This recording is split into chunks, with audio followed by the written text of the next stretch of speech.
to our brand new message series that we're calling Overflow God. In this series, we're going to be talking about how to develop a mindset of abundance. And today I want to talk with you about God's going to give you everything you need. We all want certainty. We want to know that our future is secure, that we're not going to lack anything or go without something we really need. The problem is that our world tells us that things are limited, in short supply. God doesn't want us going through life with a scarcity mentality, convinced that we're not going to have what we need when we need it. That only makes us insecure, creates anxiety and worry, causes us to lose sleep, and go through our daily lives with the uneasy feeling that maybe we won't have enough, maybe we don't have enough. No, God is a God of abundance. He will supply all of your needs. Scripture calls him Jehovah Jireh, which means the Lord is my provider. Within a few hours of when the first COVID lockdown was announced, there was widespread panic. Remember that?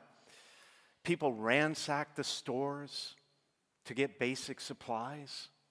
Lines were around the block, people getting and taking everything and anything they could get their hands on. Shelves went bare. Everyone was gathering more than what they needed. It was all based on fear. When we're afraid for our own survival, we become different people. A scarcity mentality can easily turn us into someone we don't recognize. We start seeing the world as competitive, unsafe.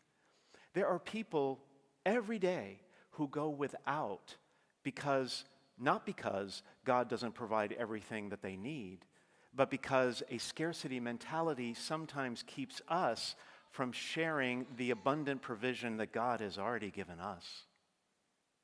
In Genesis chapter 26, there was a famine in the land. Isaac was looking for food and water. He went down to a place called Gerar. It was ruled by the Philistines.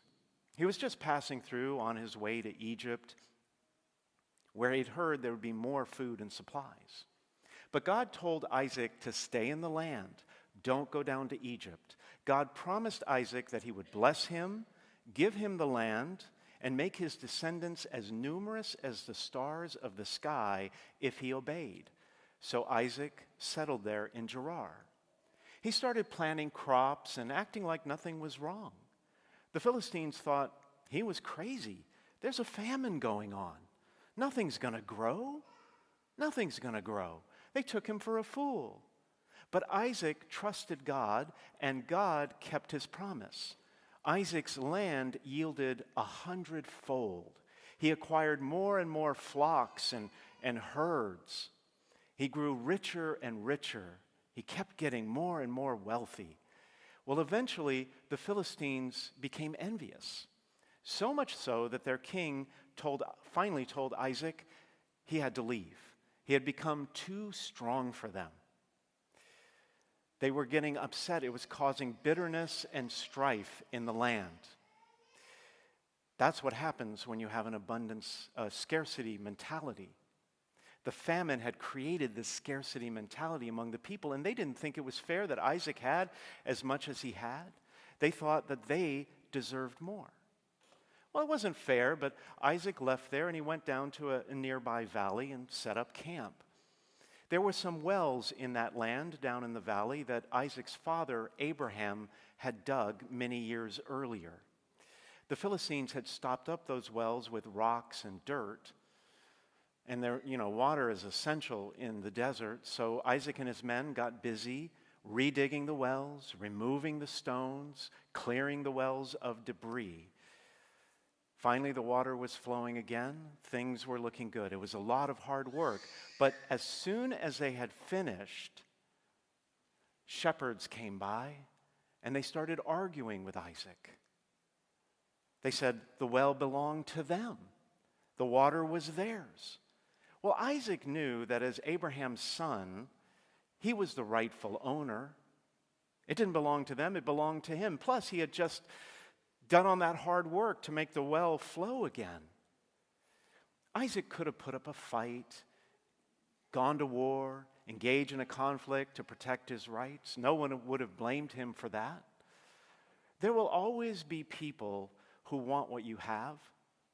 They're envious of your success, your relationships, the things you enjoy. They'll take you to task, go to battle with you, manipulate things to get what you have, turn their backs on you, or try to make you look bad just because they want what you have. That will happen a lot. A lot of times people will do that kind of thing. But sometimes you have to take the high road. See, the problem is that a scarcity mentality causes that kind of thinking. It only causes strife and heartache. And it's easy to fall into that kind of thinking, we believe that resources are limited, there's not going to be enough to go around. It's tempting to want to defend our turf, take our stand, and say, that's my well, go away, it belongs to me.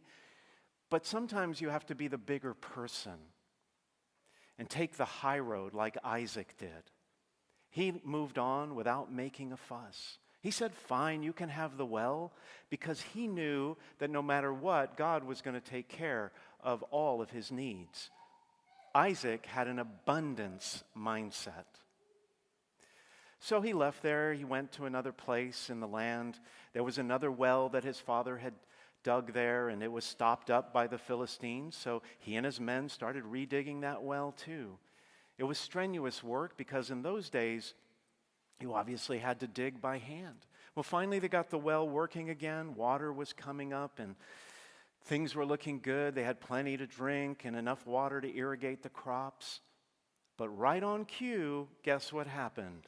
The shepherds came again. Get out of here. That well belongs to us. They argued with Isaac about the second well also. Can you imagine what Isaac was thinking? I can't believe this is happening again.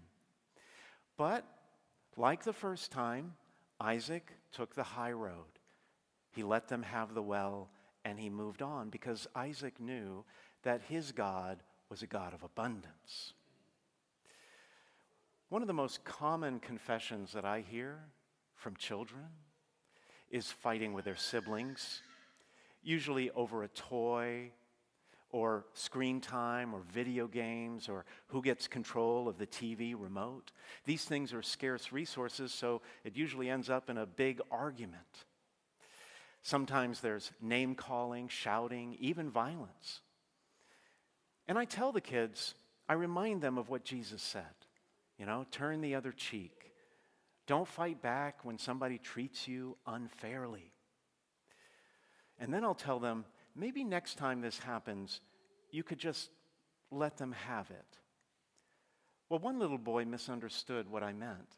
He balled up his fist and he said, "You're right, Father Roger. Next time my sister does that, I'm going to let her have it." I said, No, that's not what I meant. I mean, let her have the toy. Just don't fight about it. Don't get angry. Walk away. Let her have the toy.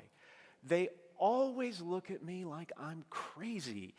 But this is what Isaac did, right? It must have been hard for him to do that, to walk away a second time and try again. But that's what he did. He and his men, they moved on again to a third well his father had dug. It was all stopped up, more digging, more hard work. But this time, God protected Isaac. The shepherds did not come. They did not argue with Isaac over the well, and so he named it Rehoboth, which means open space. Isaac said, "The Lord has now given us ample room, and we will flourish in the land." When people fight against you, want what you have, or jealous of the good things that you enjoy and of your good fortune, when they try to rob you of that promotion that you deserved, when they try to deprive you of that contract that you worked so hard to get, it was your hard work, when they steal your ideas, take credit for your ideas, and steal your friends, just move on. Take the high road, be the bigger person, do what Isaac did, because your God has something much bigger and better in store for you. Wide open space, ample room, tremendous abundance. God is a God of abundance. He's not a God of just barely enough, a get by God, or let's see if we can scrape by this month kind of God. No, God is a God of abundance, an overflow God, a generous God who gives us way more than what we need. In the gospel passage today, an enormous crowd came to Jesus. It was late in the day, and they were in a remote location, far away from food and supplies. Resources were scarce in that moment. It was kind of like being out on the highway, you know, when you're in the middle of nowhere and you see one of those signs that says no services for 70 miles. That's kind of where they were. And even basic necessities were limited. All they had between them was 2 fish and 5 barley loaves of bread. Not nearly enough to feed the 5,000 men who were there, more when you count the women and the children. But Jesus decided to test the faith of his disciples. So he said, "Where can we buy enough food for them to eat?" Well, Philip answered right away. He said, 200 days' wages worth of food would not be enough for each of them to have a little. You see, Philip had a scarcity mentality. All he could see was lack, shortage, not enough. He saw the world in that moment like so many people see the world, a place of want and insufficiency. But Jesus took what little they had and turned it into a feast. Everyone who was there ate as much as they want. They were completely satisfied. The passage says that they had as much of the fish as they wanted. Everyone left there full and not hungry at all. But the miracle went beyond that. Jesus went even further. The miracle did not stop there. After everyone had eaten, Jesus told his disciples to go gather whatever food was left over. They filled 12 wicker baskets. And I mean, not the kind of little wicker baskets we use up front in the church sometimes on the welcome desk. I mean enormous wicker baskets with the fragments of the 5 barley loaves that were more than they could eat. Our God is a generous God, an overflow God, a God of plenty. A friend of mine lost her job a few months ago. She was very worried. She hasn't been able to find work at the same rate of pay that she used to make. She talked to God about it, and what she heard was for her to be patient, that God had the right job with the right people at the right time and the right pay, but she had to be patient. In the meantime, she said she has been amazed that not for a single day has she gone without everything that she needed. Do you have a scarcity mentality? Are the bills piling up and you're wondering where the money's going to come from? Do you feel that your time is scarce? You know, you're overloaded, you can never catch up, you're never going to get ahead with the things that you have to do? Do you feel that opportunities are limited? You know, you're overscheduling your calendar, saying yes to things that aren't right for you just because you don't want to miss out and another opportunity may not come along? Or you just generally feel a little insecure or uncertain about the future. Don't know if the money's going to last. Are you going to get to retirement? Are you going to have enough money for the rest of your life when you stop working? Lots of concerns like that. That's a scarcity mentality. Or do you have a mindset of abundance?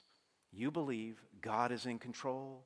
He's ordering your steps. He's providing for you. He'll prosper you. He'll open the right doors for you. He'll bring the right people into your life at the right time. If you're stuck in a scarcity mentality, get in agreement with God. Change your mindset. Believe that the Lord is leading you to greener pastures, that He's going to bless your bread and water, that He's going to feed you from the abundance of His own house. Believe that you will flourish in the courts of the Lord and stand under the open windows of heaven. Scripture says that God is going to provide everything you need, and there will be plenty left over to share with others. This world turns everything into a number, and it only creates a false sense of scarcity. But Jesus said, I came that they may have life and have it more abundantly. Abundance in every way. More freedom, more joy, more fulfillment, meaning, purpose, health, wholeness, prosperity, and every good thing, both in this life and in the next, because our God is and always will be an overflow God.